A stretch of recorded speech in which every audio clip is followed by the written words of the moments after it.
So on the topic of how you look more charming, whenever, so there's this anecdote, this small story about uh, this girl I used to date. I dated her for a very short period of time. I think for 3 months or so, but she was there, and she used to say, just because I've put on the glasses just for this video and everything. So she used to say that I am the most charming person that she has ever met in her life. That there was no one that she met, and she met people from abroad also. She met Indians who used to live in America, and she used to go to all these fancy places in Middle East and in Europe. So was she a native Patnaik? No, I don't think so. Yeah, she also must have. Her father must have come from somewhere, and they would have settled down at some place. But she had seen the world, and she had been exposed to a lot of handsome and Yes, right. beautiful guys. So that was a huge compliment for you. Uh, I don't know whether it was love speaking or whether she was being truthful. But sometimes it's okay to take But it things. does pamper your ego, such compliments. And it pampers a lot. Pampers a lot. Pampers a lot. So she told me that I'm the most charming person that she had ever met in her life. And this is something that she had not said before. She studied with me for a couple of years in DH. Okay. So during those 2 years, we never talked about how charming I was. I think the best label that she could have given me was that the most, the least offensive, I should say, label that she would have given me was that she would have said that I am irritable. I am sure that she must have used the stronger words, but then when you know a guy from the inside, you know that the guy has an art, you know that he is actually a very good guy, then you see the beauty that lies inside. Anyway, So she must have left the course halfway through. no, If she was with you for 3 months, no, the no, no. course is She a was few years. she was with me afterwards, like after we passed, years after we passed our masters. That's a story that I'm going to write. I'm writing. I'm working on a novel, and I'm going to tell that story. That story should come out because the story. The story coming out will pamper my ego more than she pampered my ego back and again. So that story will come out. But we were talking about the old culture that is lost and how it was to grow in Patna and to what it means to people like us, to people who have spent their childhoods in Patna. What was the culture like? What were our preoccupations back in the day? What we used to do. You were talking about bookshops. Yeah, so the first bookshop which I was introduced to in Patna used to be in Patna market, and on the evenings when my father was free, he had a flexible work time. He was in the medical firm, and so he had a very flexible work hours. So he used to take me. Hmm. He used to take me to this bookshop, and that was the first bookshop that I knew. Hmm. And I started with Jaco Classic series, like I told you. What is the first classic that you remember that you read? The Adventures of Robin Hood by Howard Pyle. Robin Hood. Okay, I remember reading a Hindi translation of Robin Hood. And the only thing that fascinated me, I mean, back in the day, obviously there's this revolutionary part going against the establishment and all that. The part of the legend. But what attracted me most was the love story between Robin Hood and Maid Marian. Maid Marian. Yeah. Yes. And there was this character, Little John, Little John, yeah. who probably was the clown of the No, the biggest and the strongest. the biggest, also a very comic character. Yeah. You had Friar Tuck, You had Fred, you had this fellow called. and then you had the famous, that the guy who was played by Alan Rickman later on in that film, the Arch Nemesis, the Sheriff of Nottingham. Okay. The first Robin Hood film adaptation that I watched was had Kevin Costner playing Robin Hood. Kevin Costner. Prince of Thieves, Robin Hood Prince of Thieves. That was the name of The version that I saw had Ralph Fiennes playing Robin. Okay. And Alan Rickman played the Sheriff. sheriff. So Robin Hood, what was your impression back then? I'm not asking about your impression right now. What was your impression back then? How did it, affect a child of your? Obviously, I wanted to leave city life and go and live in the forest and have friends like him. And of course, as you said, the romance part was also there.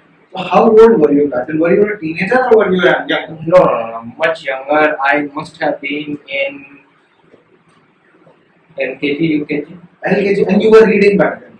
So I was not reading. I was trying to read, but again, my father came to my rescue and used to sit and translate.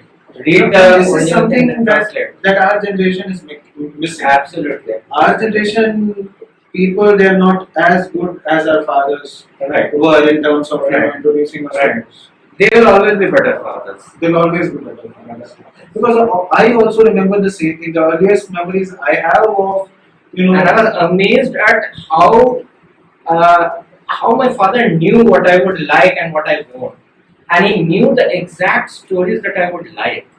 So he rarely, feared at this. I mean, he was not experimenting with stories with me. He knew what I would like and he knew what I wouldn't. So he also, told me stories, fairy stories, but I didn't take to them. So I was more into, adventure stories, detective stories, and very early in my life I was introduced to I sci-fi. think that's how one starts. Yeah. With adventure stories and with detective stories. Because I remember the first attempt that If you're a boy, with girls it's different. With girls you start with Nancy Drew, you start with certain other series of Enid Blyton books. Since you have started stereotyping, I'll stereotype further and I'll say that girls are not so much interested in reading while they're growing up. I don't know many girls. I know a lot of girls, by the way, but I don't know many girls who. I knew such girls, and I had my cousins as proofs in my household. Were They they were beautiful girls? Yes, they were. So So they were into what- Tinkle. They were into Tinkle and Nancy Drew. Easier things. But Nancy Drew is not Whatever too suits easy. their small brains. No, I wouldn't say small. Some of them had quite large brains. Okay. But that's how I perceived girls back in the day.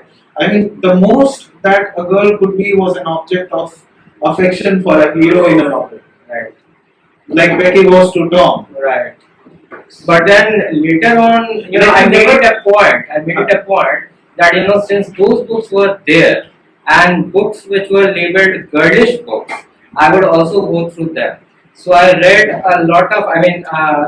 My girl cousins, Nancy Drew books, Tinkle I liked as much as Indrajal comics. Let's say never liked Tinkle. It was too moral for me. no, Everything that was was. Amar Chitrapatha. No, Tinkle also, like the kind of stories that they told you, they were so within the structure. Yes, There was but- no element of rebel in Tinkle stories. Yeah. Everything happened according to, the majoritarian.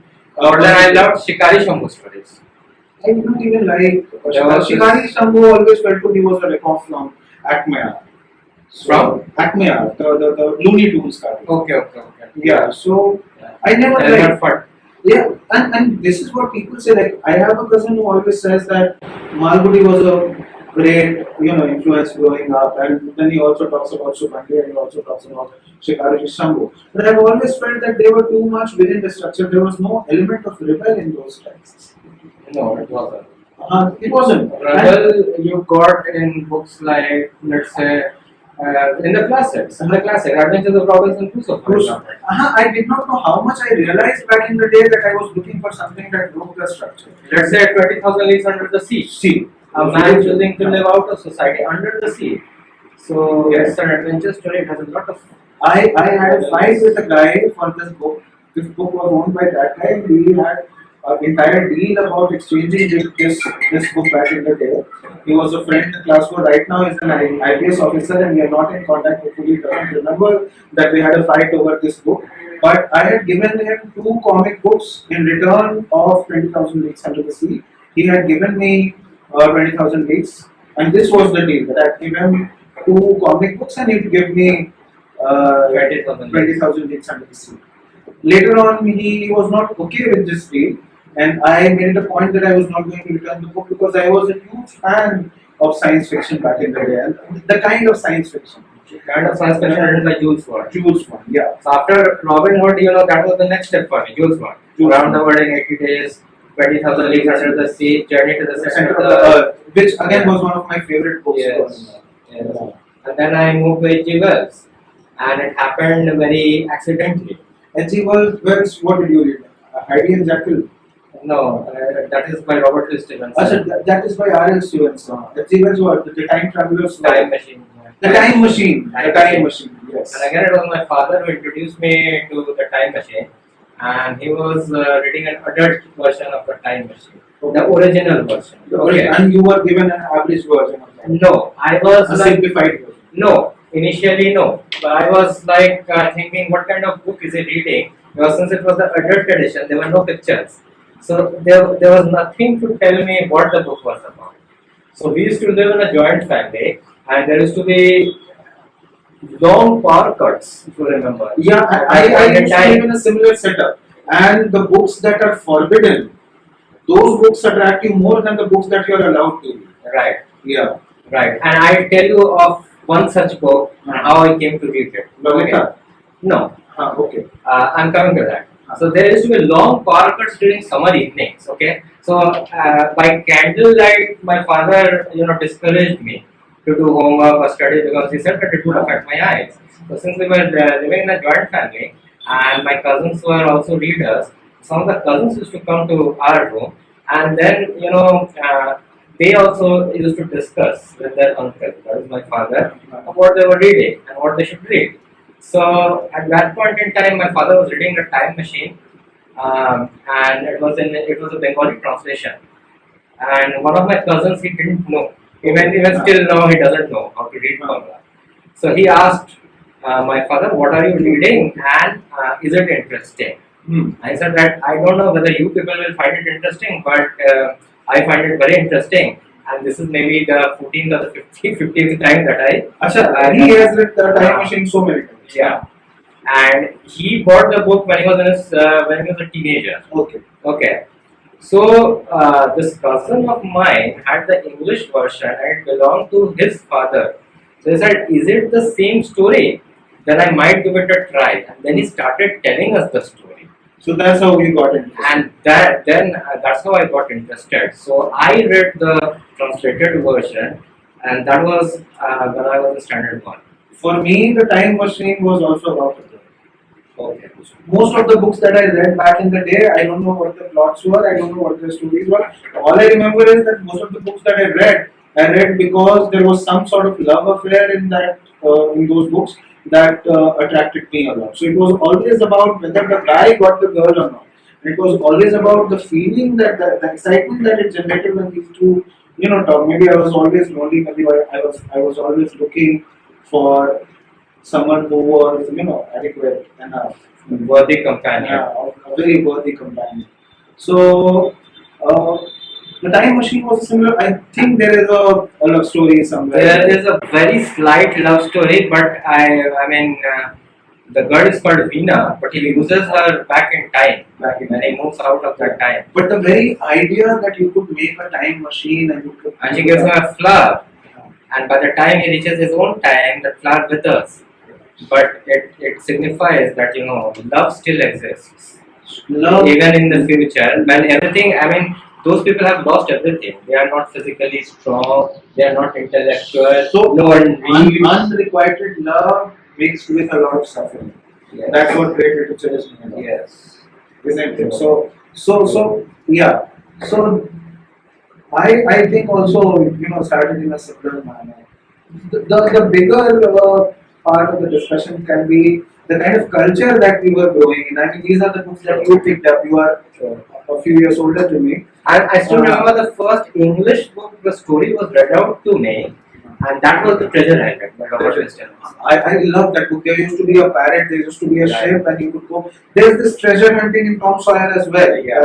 That you love as a child. Right. That you could just move out, Right. leave everything. You could Right. go out and you can hunt for treasure. And what did I do? what did I do in real life? The influence that these books had, and when I went to my mother's place, okay, that was in Chaibasa in Jharkhand, and again it was a very big house, big ancestral house, and there was a place which was left.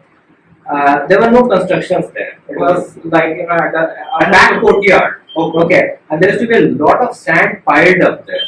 And there used to be pebbles and other kind of stones and things like that. So I would get these polythene bags, fill sand in them, and put certain number of pebbles as my Back in the imagination. day, we had invented a treasure hunting game. So what we used to do was that there were two teams. One team would hide, and then that one team would leave clues and checks. So one location will give you the address of the next location, and then you had to guess. And you wouldn't directly name the location.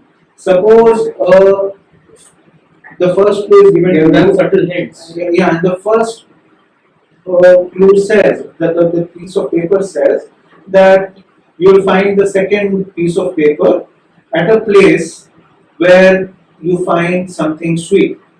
So you are looking for trees with sweet fruits, or maybe you will find this chick if you are a very dedicated guy, if you are very dedicated towards God. So you go and you look for or something that sounds sweet. So subtle hints. And the entire game was built on this. That you had to go and you had to look for these chits. And in the end, that is 10, 12 chits later, you found something. If you were able to find, you won. So what were the locations of these? My campus, see, I used to live in this huge campus. Right now, there's this shopping complex that they have built. The shopping complex that you have seen probably. But back in the day, it used to be a huge campus with a lot of trees and a couple of open grounds. Those trees must have been cut down since. Yeah. Obviously, when they started, building this shopping complex, they cut down everything, and all those trees they bore fruits. So there was this jamun tree that is a very central part of my childhood. There was this mango tree. That's again all the memories that I have, the important memories that I have of my grandfather. Most of them are associated with that particular tree. There used to be this well, which again is a very important, point of return, if I may call it that. If I try to turn towards, sometimes I get dreams of those because you never imagine or you never dream about your home in present. Whenever you dream of home, this is something that I believe that whenever you dream of home, you are always dreaming about the home that you have lived in the past. So Imaginary homelands. it's not exactly imaginary, but it's a thing that doesn't exist anymore. Yeah, so something like the shuttle lines. Something Something like that. what happened to Thamma. What happened to Kamaya? So maybe spatially you are still there. Yeah. Temporarily you have been displaced, and since this displacement is temporary, so there is no agency associated with how you can pass this. Right. So maybe writing for me is an effort to fill that void that has been created because my real, the signified has been lost, and I am, just Coming up with signifiers. only signifiers. I am caught up in a chain of signifiers, and I can never make that return. Right.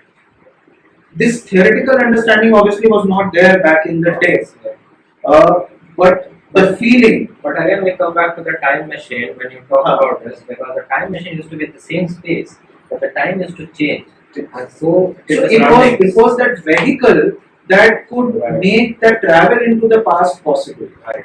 I never thought about traveling to the future, unlike many people would have thought about looking at the future.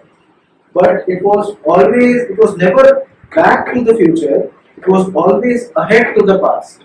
Because that's how I think a poet thinks. That's how you think about the suffering. That's how you think about the things that you have lost. So your escape is always composed of the past. You're never thinking about the future. So your past is also your future. Right. Or the future that you yearn for. So that displacement, I feel, because when I'm saying this, obviously this theoretical understanding was never there. But when I'm saying this, you also, I'm sure that you're feeling that you used to feel back in the day. Right.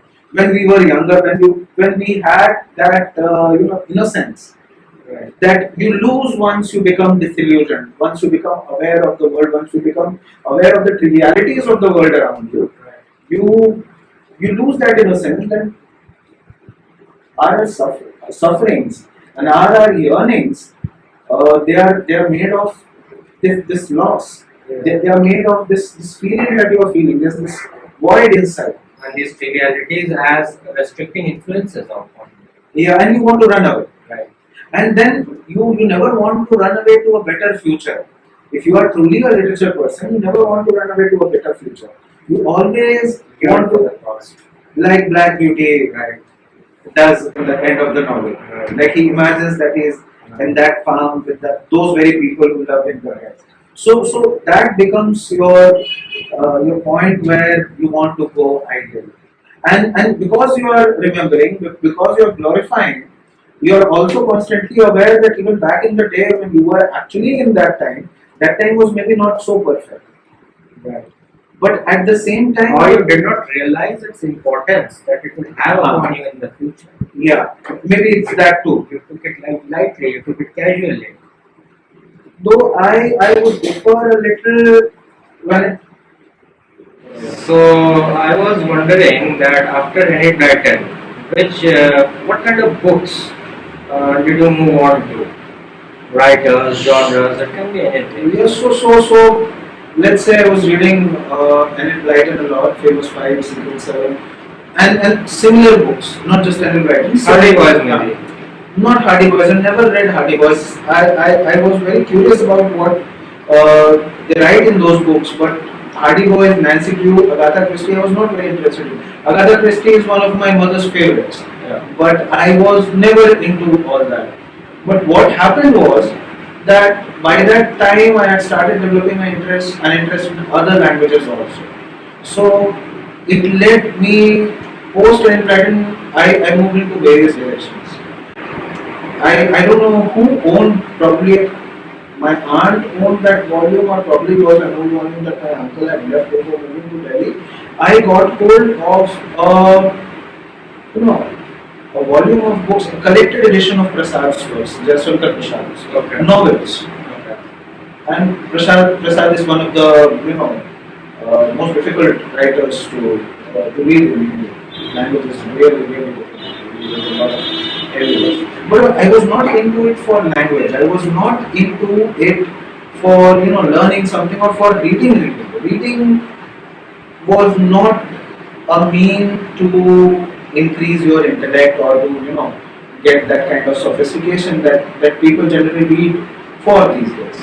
Reading was to make there was no reason whatsoever.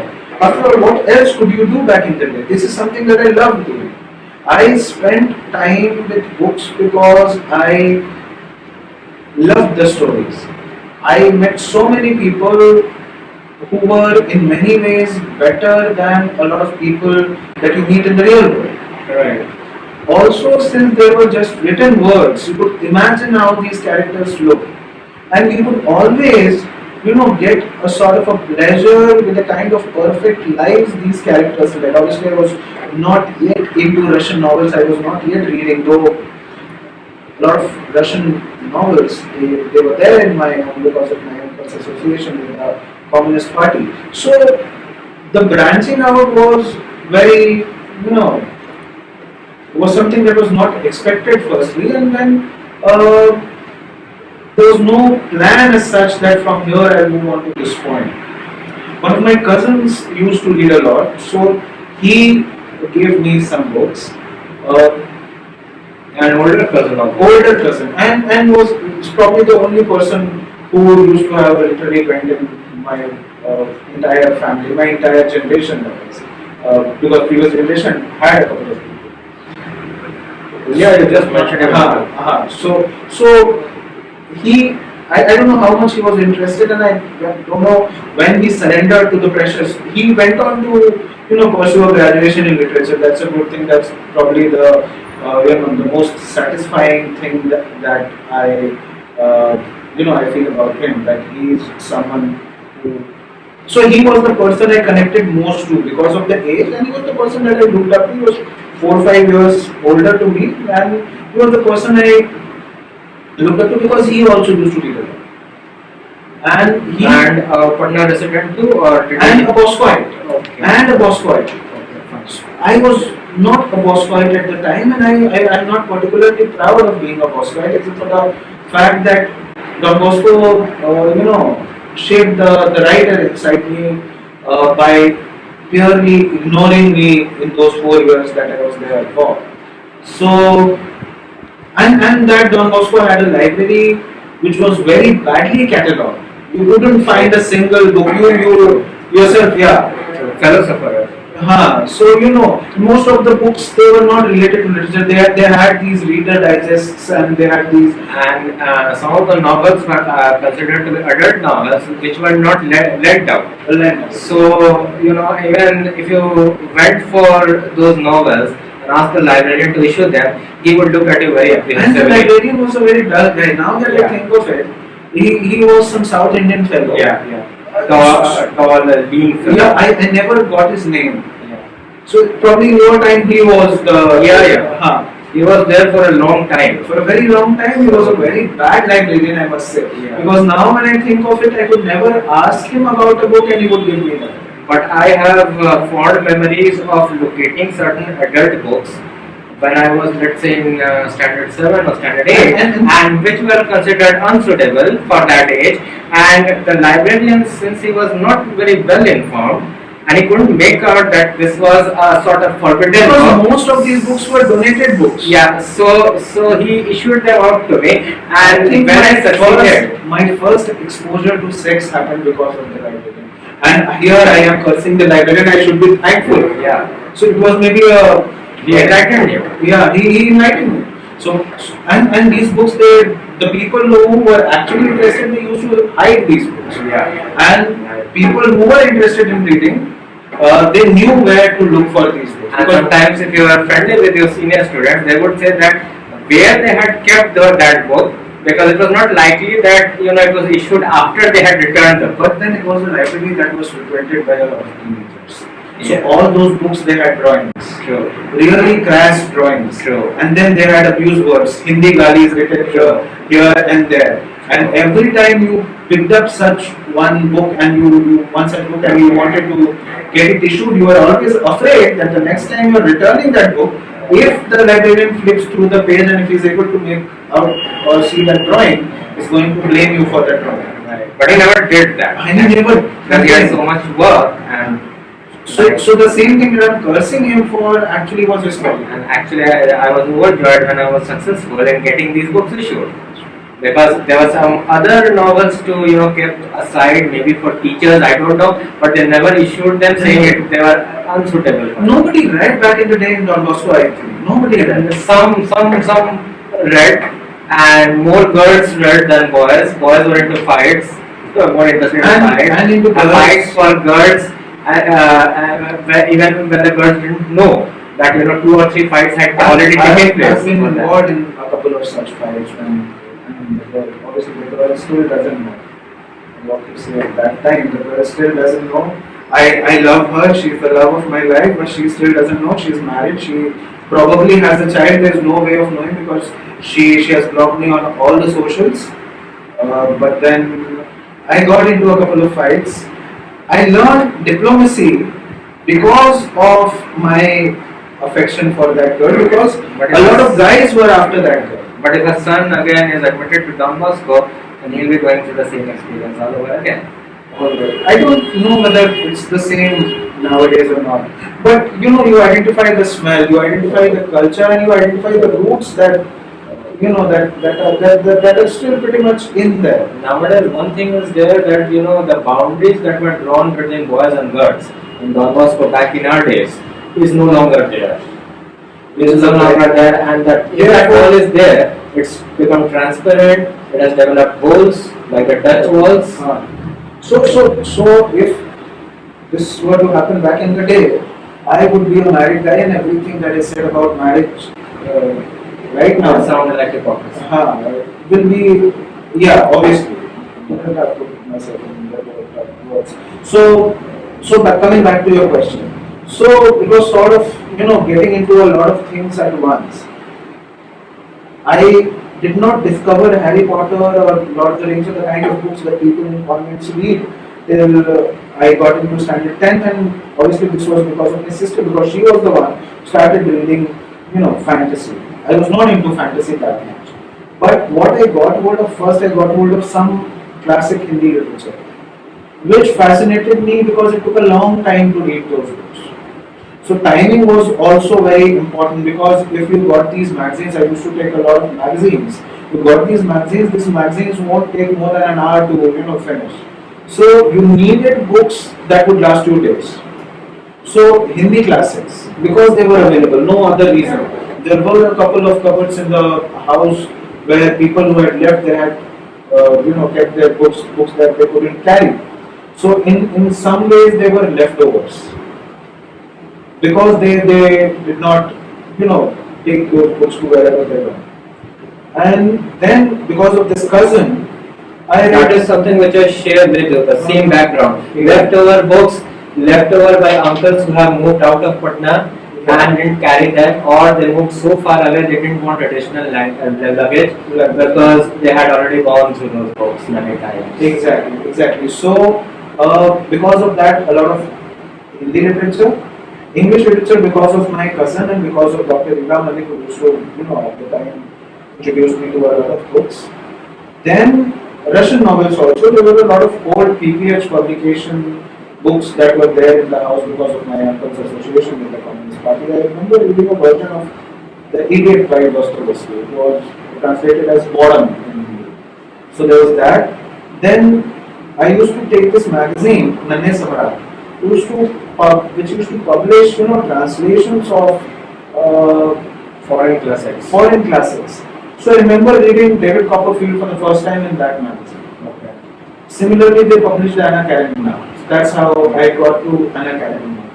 And then I remember reading So it was not a child's magazine because these No, Nanne classics- Samrat was basically teenagers magazine. And I was 13, 14 by then. The Anna Karenina is a bit of a heavy stuff. I mean, for Yeah. teenagers. But then the story always, Maybe it was in a watered down form of version of translation. there's no way of remembering that now, and now that I've read the books again, and now that you have the critical angle to it. Also, I read a lot of Sanskrit scriptures because of my mother. In the original? No, obviously the Hindi translation. So, my mother, because she taught, she had these textbooks at home.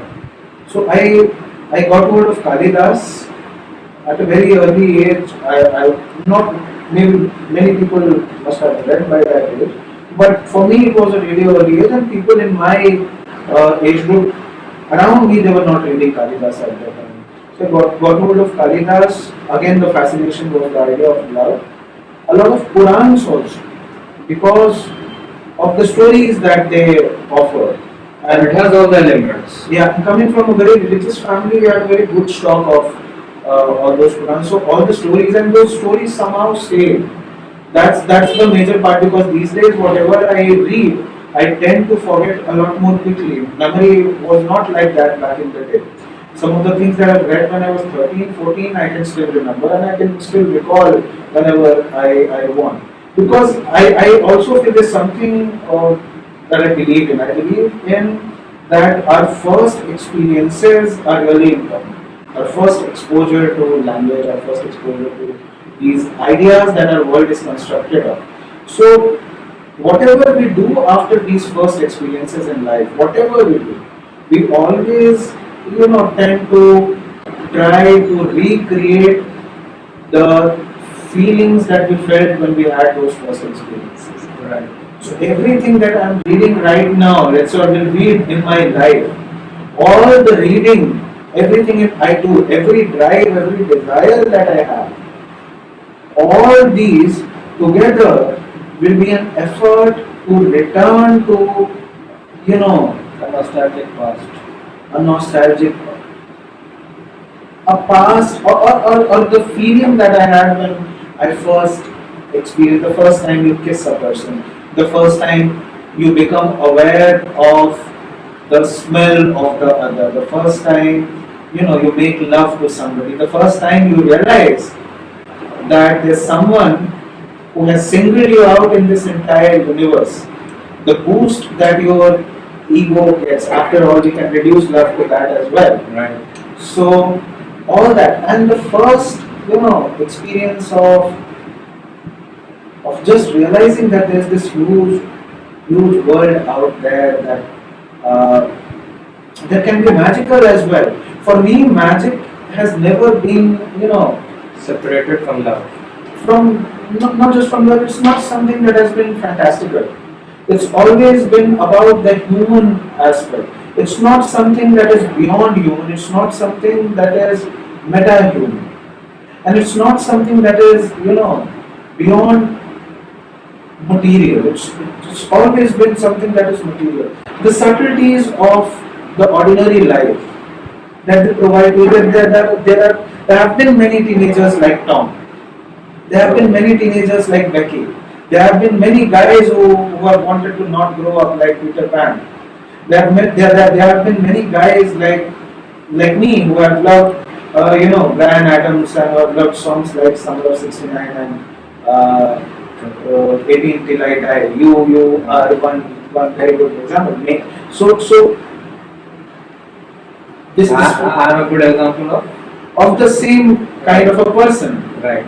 So this abstraction that I cannot put a finger on, this abstraction is something that you want to work for. It's not about the money, it's not about the house, it's not about the car, it's not about getting the girl even. It's about celebrating that feeling, it's about living in that feeling. Right? It's about living in the possibility of living. So that possibility of living in that living in the possibility of living is something that creates that magic, that thrill, that you feel that you are awake, that you feel that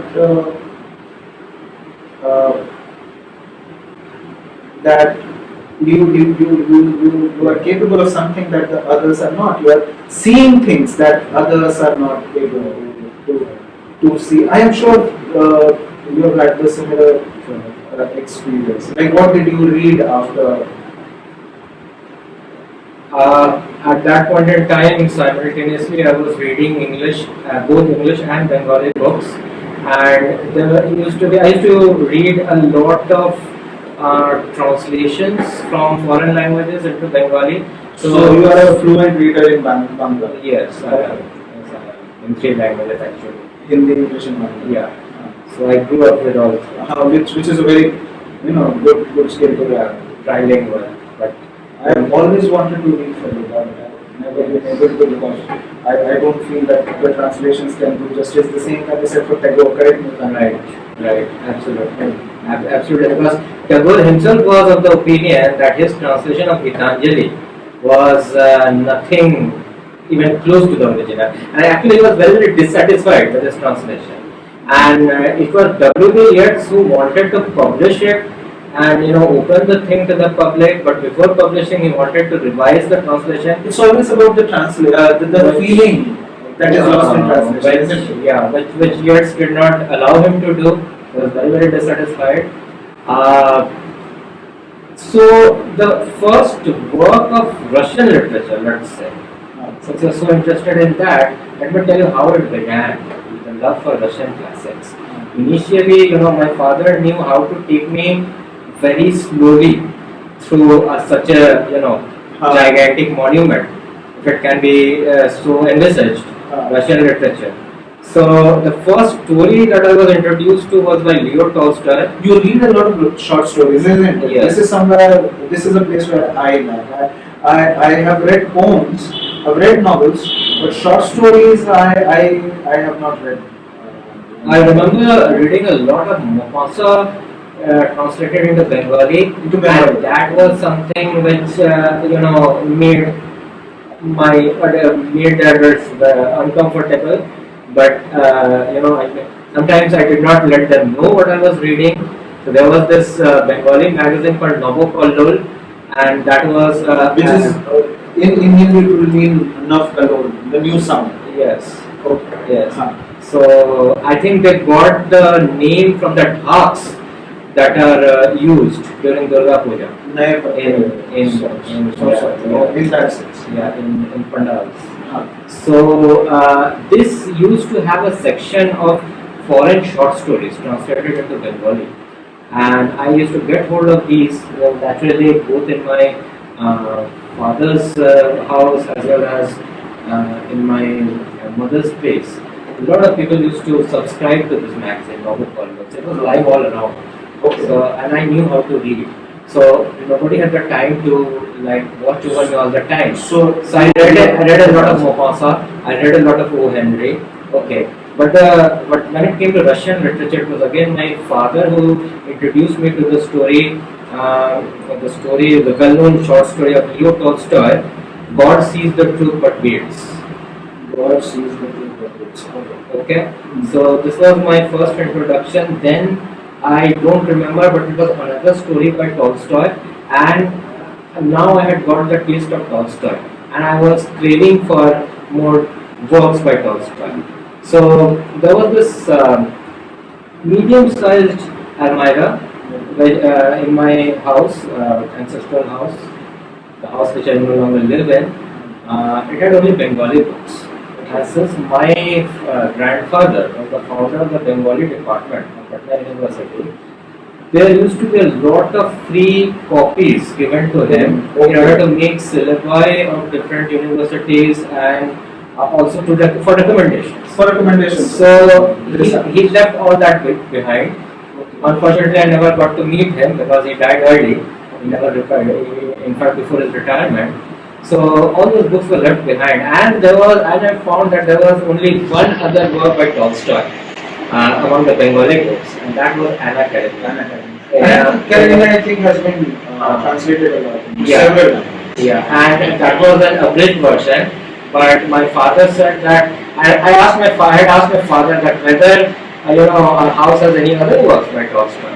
He said there's only one Anna Karenina, but that is not suitable for your age. Okay. How old were you back then? I was in standard 5th, and it would be around 10 years? Yeah. So you were in Don Bosco? Actually, you were in Don Bosco since Yeah. class 1. Okay. Yeah. So when he was not in the house, or the other people were not in the house, other elders, then I used to quietly sneak into that room where that almirah was kept, and I used to read Anna Karenina in snatches. Just like T.S. Eliot did, So the thrill of doing something that is forbidden. Yeah. And you be. I remember a point of time in my life when my mother said that you are not allowed to read novels. Novels corrupt a person. Though my mother was a professor and she did not intend it in the traditional sense, like how people consider cinema to be bad or novels to be bad. But she felt that I was investing too much time into reading this stuff that I was ignoring school. Yeah. And also I pestered them a lot about buying me new books, which they obviously couldn't afford, the kind of books that I was asking for and the number of books that I was asking for, they simply couldn't afford. So there was that as well. So Anna Karenina, it began with Anna Karenina. It began with God Sees the Truth But Waits, then moved on to Anna Karenina, and I read in snatches. And I had asked my father that why are you asking me not to read the book? And he said that he wouldn't understand at this time. And I read the book and I understood. And I'm very happy at the fact that I understood it properly in its proper context way back then. So I understood what extramarital affair was, which people thought that I wouldn't. So maybe I was precocious, I don't know. Sometimes I feel that even back then we were, out of place and out of time. Right. People around us, they were not like that. Right. People were not so sentimental about reading literature. Right. People who read at the time, there were people who read, I think, more than me. I don't know that much about you, but as far as I am concerned, I know a couple of people who used to read more than me. But I could never talk to them in these terms because they read a lot, but their reading had a purpose. Right. So in a way, we were living, during the times of capitalism, in a very pre-capitalistic way, in a very pre-feudal way as well. True. If I can put it theoretically, and this is the point that I mean one could explore. But at the same time, I had started. We went for a trip to Kolkata, and then there's a place called Kalyani in West Bengal. So there was a small bookshop. We went to a cousin's house, and in that locality there was a small bookshop. So it had Satyajit Rays of Feluda, and so that is how I started. That must have been in when I was in standard 6. Bangla is very rich detective literature. I remember being fascinated by Vintage Bakshi. Yes. I couldn't read, but I saw the series on there. And recently, last year also, I tried to watch it again on YouTube. All the episodes are there, but the same thrill and excitement that I felt back in the day, it was not there. There was a sense of familiarity, and it did evoke a lot of memories, that things that I had forgotten, things that had become repressed. But I simply couldn't feel the same. Also during a trip to Sikkim in Gangtok, it was one of one of our points that wherever we visited, we tried to locate the bookshops, any possible bookshops. So this is something that I still do. Yeah. Now that I've started learning, I don't know whether I'm able to read all the books that I buy. I buy a lot of books, and I'm not able to read all of them. But it's not about whether I'll be able to read those books or But not. it's the possibility of reading them. If you have the books with you, The simple pleasure of owning. So it was on that trip that I did not find much of Enid Blyton in that bookshop, but I had to buy something as mementos. So I asked father that should I try with Agatha Christie, and he said that okay, go ahead. So you went. My father's favorite was always Sherlock Holmes, but he said that you can try. I had also got a volume of Sherlock Holmes. I think I read the first stories about those hounds. Hound of Baskervilles. The hound of Baskervilles. Yeah. So that is also one of my favorites, and my father had narrated the story to me. So we have read a lot of short stories. I mean, if you had to pick one favorite,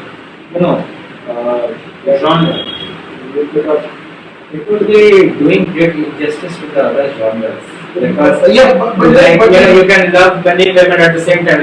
But then if I had to commit the crime of remaining committed, humans by nature, like you said, are not monogamous.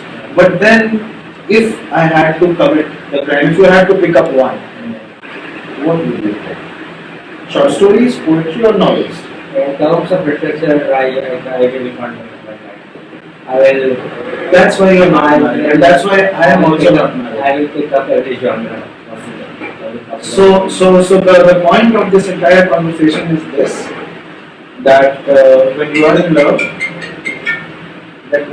love, you love as many women you love. There are too many loves in this sentence. But if you are heterosexual, that is.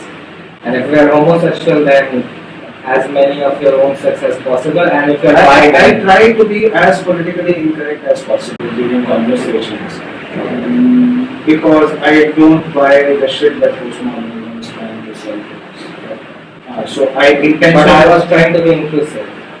I try to be not inclusive, because inclusivity is something that again excludes, Restricts. In that famous book by Zizek, I think Zizek is a very good example of political correctness, but all the Christians are my brothers, and those who are not Christians, they are my brothers. There's something called this or that is there. So inclusivity in its very core is an idea that I do not so much agree with, because what it tends to do is that it hides actual oppression, as most of these postmodern discourses do. But anyway. So the first novel of Agatha Christie that I read was Murder on the Orient Express. Now made a film. famous. Gal Gadot is Right. And you remember the heroine first before the hero. That is something. Gal Gadot is one of my those loves, but the girl who got away because she was too aged. Not that I am an ageist. I love all women of all ages. But then, in fact, the older the woman, the more love I have for her. But then there's this very famous Shakespeare actor in that film as well. The one who played Gilroy Lockhart, and because we are recording this, I will forget the name of that actor. Who's the guy who plays Pinoy? What is how do you pronounce the name of the detective in the novel? Arthur Poirot. Poirot. Who plays Poirot? What is the name of the guy? The very famous Shakespeare actor. I know the name. There have been many actors who have played Poirot, but you are referring to the Poirot, the most recent adaptation of this novel. The one who played Gilroy Lockhart. Kenneth Branagh. Kenneth Branagh is the name of the guy. I think he has also produced or probably directed a version of Hamlet. Let me tell you something. The Bomkesh stories I could not read, though I knew how to read Bengali, because they are in a slightly older Bengali. I have seen It's called Sadhu Bhasha, Huh. and I used to find it incomprehensible at that time. So my father used to, make me understand in colloquial Bengali. So later I have read them, of course, when I I don't know how much justice they have done to the series when they have adapted Vyomkesh. But Rajat Kapoor, I feel, is a very good actor, and I think he has pulled off the role. Yeah, but again, the stories are longer. The stories are longer and have more incidents. So on television, they have a limitation of time. They must be more convoluted. Like in the series, they have this The limitation. conversations are longer. Many of the conversations have been edited out. So the restrictions are pretty much there. They have to solve one case in one episode. Right. Or at the most two. And that happens very rarely. It Yes. doesn't happen often that a case would continue to the next episode. So actually, it was initially published in 2 volumes. I'm very familiar with the volumes, and there are 2 volumes of Bomkesh stories. And the last story is a novella, which is very long. This was adapted as Do they have English translations? Yeah, they do. Now You go to Calcutta together once and you buy me these books. Gopal Majumdar has translated, and it comes out from Penguin. That can be And not just Sarvendra Bandyopadhyay Bomkesh's works, but even Satyajit Ray's works. Or even Vibhuti Bhushan Bandyopadhyay's But then works. the pleasures of reading them in Bangla. Yeah. And you read them in. But then if you want to read every great work in the originals, then you have to learn everything, Russian, German, and God knows. But then at least not in the master's language. I'm not going to read Bankesh Bakshi or Tagore or all these writers. I'm planning on learning now. So maybe this is where we leave the conversation today. Sure, and continue at it at Next time. So maybe I'll post a series of unfiltered conversations on YouTube, and I'll share the link of you because this is nice. Yes. This is nice to talk, Give a title to the link so that to revisit the childhood. Yeah. Because recently I've been dreaming a lot about my old school, the school where I started, and I've been dreaming a lot about my teachers from that school. Teachers who were very encouraging, motivating, appreciative of who I was. They pampered me a lot, and as you grow up, as you yourself get into the process of teaching people, especially if you are teaching adults, then and you are teaching adults in such violent times. and the formative influences are lifelong. Are lifelong, certainly. So if you are doing, and if you have just started this job, you are 3, 4, 5 years into it. Because those people who used to teach me back in the day, they were themselves not very old people. They were young pass outs from BA, and I don't know how intentional their method of teaching or their method of encouragement was. But that stayed. So that says a lot about their character. Love to meet some of them, I'm not able to find them anywhere and those are different times, we did not keep contact. And this was, I think, 25 years ago. So that brings to mind one of the famous lines by L.P. Hartley. The past is a different country. They do things differently. Really quotes it often. So I think this is the point where we start the conversation. And